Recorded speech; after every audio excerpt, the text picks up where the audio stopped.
When we hit 20,000 subscribers, we'll give away a free NFL jersey of your choice.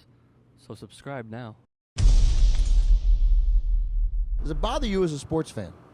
Does it bother you as a sports fan, Rick, that NBA players can essentially declare where they want to go? Like, demand a trade to a certain team. It's not just NBA. I mean, you see it in baseball, too. You see it in the NFL. Less in the NFL, more in baseball. No, you see it less in any sport than basketball. Where do players dictate in baseball where they get traded to? I mean, a lot of players will say that they're upset with the team and they're upset with the ownership and they either want a new contract or they want to be shipped out. And then the wish list comes out and some one thing teams have goes no to trade another. lists and frequently can block 10 or so teams that they can't be traded to. But or they have a flat out no trade clause and maybe they'll waive it for a team, but they have it in their contract a no trade clause. These guys in the NBA, there are no trade clauses. This is essentially dictated by the player. Chris Paul dictated where he wanted to go.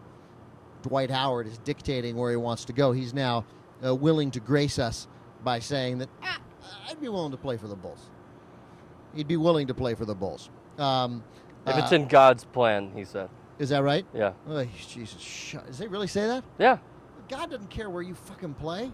Jesus Christ. It was something like if it's in God's plan or if God wants it to happen. I have the quote somewhere. So he's now. I'll put it up right here. Lakers, Nets, Mavericks, Clippers as his preferred teams. Clippers can't afford him.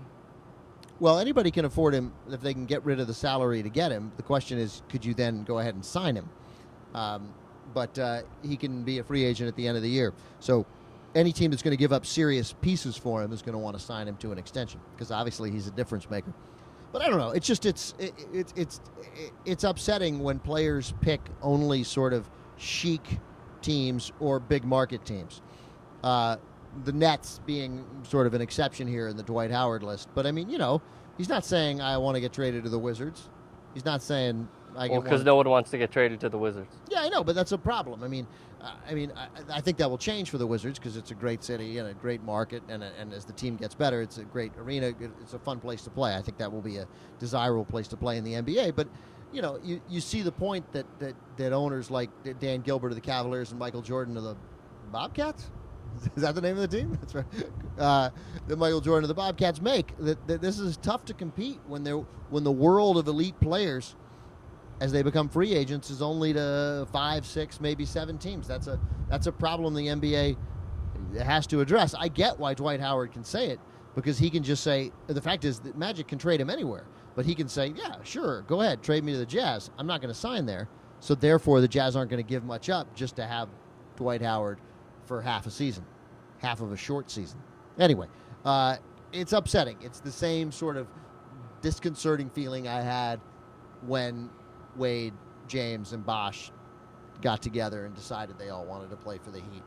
Just doesn't feel right. Doesn't feel sporting. So I hate it.